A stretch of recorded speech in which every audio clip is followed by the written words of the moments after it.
Guys, this is Zafar CCW, and I'm going to be showing you guys my new computer case. I've had this case for around 10 minutes, and I'm already absolutely in love with it. Don't even have a computer built out of it yet. That's going to be in a couple months. But I'm starting to buy parts as I can afford them. And let's dig into this case. We're going to be taking a close look at this case, see what it's all about. Now, first thing that I love about this case, it is clean in just the appearance. Like, in comparison to some other cases, I mean, it's basically rivals the cleanliness look of a MacBook. Now, I mean, I don't really like MacBooks that much, but they do look nice. That's all I'm going to say about them. I mean, they have a nice, clean appearance, but I mean, you know, there's that argument that I'm not going to get into. Point is that this computer this case just looks great, and it's going to be suitable for my build.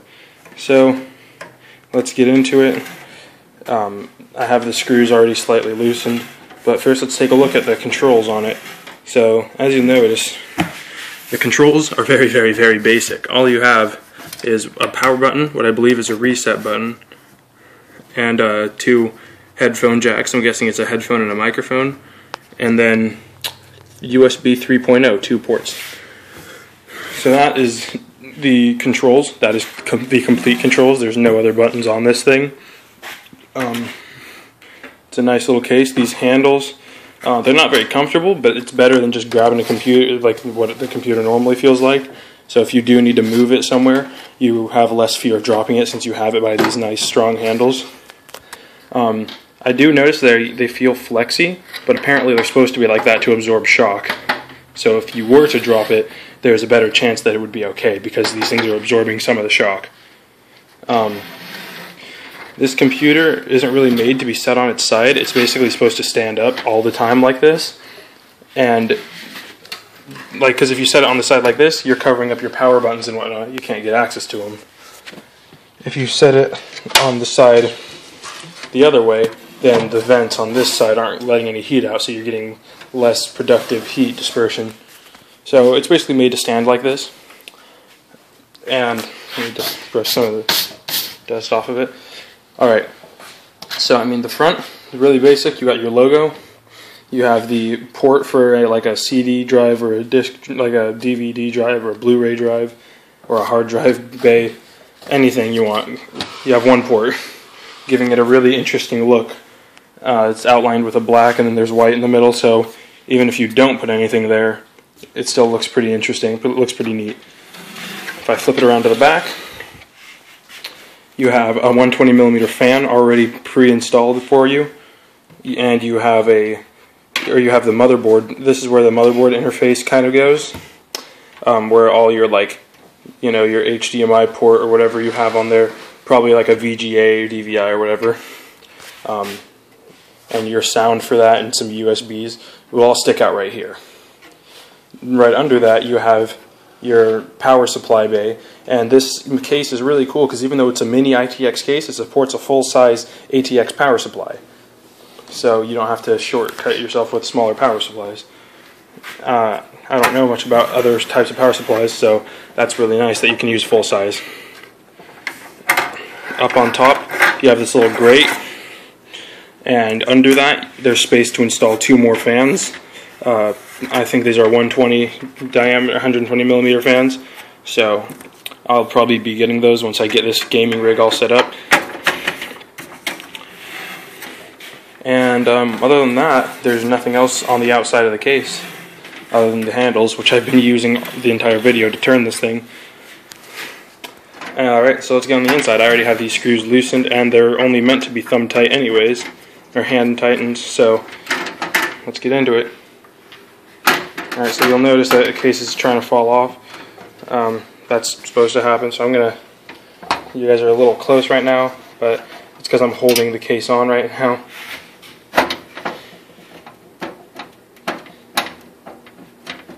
Alright, let me just wiggle this off. I'm trying to do this carefully so I don't drop it. I'll put that right on top of that MacBook so we don't have to look at it. And let me flip it around. No offense to Mac users, by the way. I mean, I have used Mac computers, but I particularly enjoy using Windows better. So, I mean, I like Mac computers, but I think I like Windows a little more. It's all preference. If you like Mac computers, good. I know quite a few people that enjoy Mac computers more. If you like PC computers, good. We have something in common. Alright, this is the back side. So as you saw on this side, you have your controls, your power, reset, all that stuff. You go to the back. Here you have all your cables. You got your AC cable.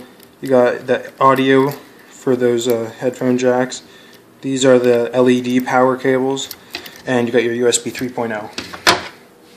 If I move that around to the side, you can go take a look in here. Really open space. There's a lot of room in this little case. It's a little bigger than it looks on like the websites and stuff, but there's a lot of space in here. If you notice, there's right in here with the rack, there's 1, 2, 3, 4, 5 hard drive slots right here. You can fit more though. I don't remember how, but I remember there's a way to fit more than 5 hard drives, but I don't know why you'd need more than 5. But anyways, as you can see, what I'm doing right here is by squeezing this lever and this lever, I'm able to remove this entire hard drive bay. And that gives me enough space for when my motherboard's installed right here to have a full-size graphics card. So this case has tons of space, just loads of space. And I think there's even a space underneath the power supply where a fan can go too.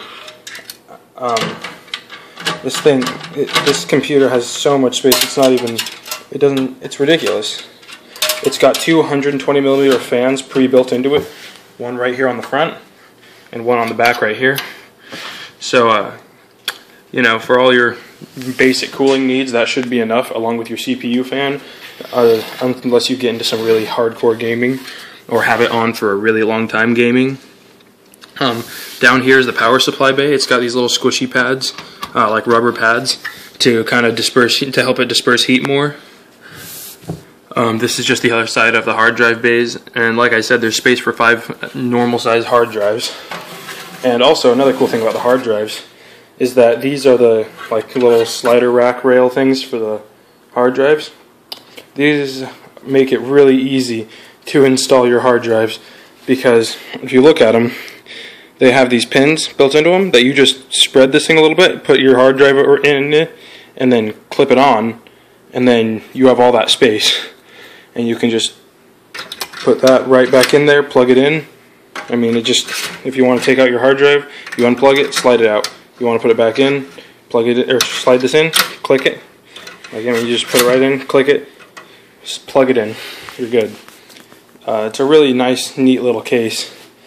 Like I said, with this slot on here for fans, it's got tons of cooling options. I mean, you can have 1, 2, 3, 4, 5, like 5 fans in there, 520mm fans. And it's got room for whatever else you want. Like if you're one of those water cooling kind of people, you can fit it in this case, even with a full-size graphics card. It's an amazing thing, and you can see right here's the mount. These are the 4 mounting screws that hold the motherboard up. And then it has all these slots here for moving power cables around and cable management and whatnot. And other than that, like, there's not much else to this case. It's pretty basic, but it's got a lot of nice features that I really like. On the bottom, I just noticed there's this little rack right here. You can see it's a little scuffed up. That's the bottom of the case.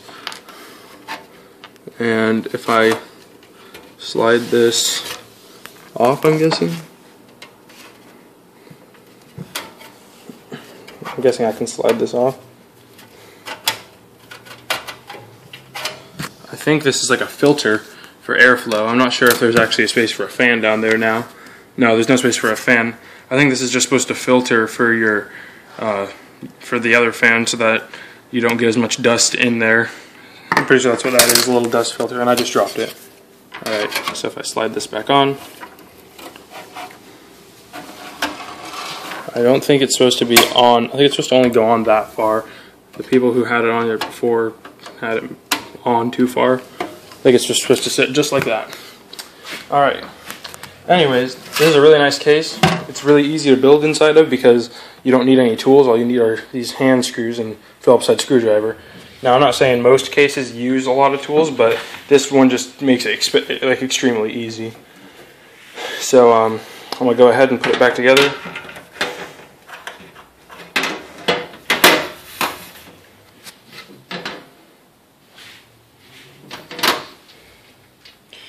And let me screw this on. And that's not going to work. Not with one hand. Unless I can make it work. Anyways, guys, I want to thank you for watching this video. I haven't made a video in a while, so if you could, get the buzz up a little bit, maybe show one of my videos to a friend that likes this kind of stuff. I don't know. It'd be really helpful. Because I want to start making more videos, and I'm going to continue, once I start getting parts for this, I'll make a video every time I go to put one in. And it'd help if I put this on there, actually. Ooh. Let me slide. Alright, 1 second. Alright, I'm going to put that on after the video. Anyways, thanks for watching, guys, and I hope that this kind of gives you a little bit of a closer look at this computer case. It's a really, really nice computer case for anybody trying to build a new computer. As long as you can deal with the mini ITX board, it's sweet. So I want to thank you all for watching. Have a nice day, and I will see you all later. I'm out. This has been AfroCCW.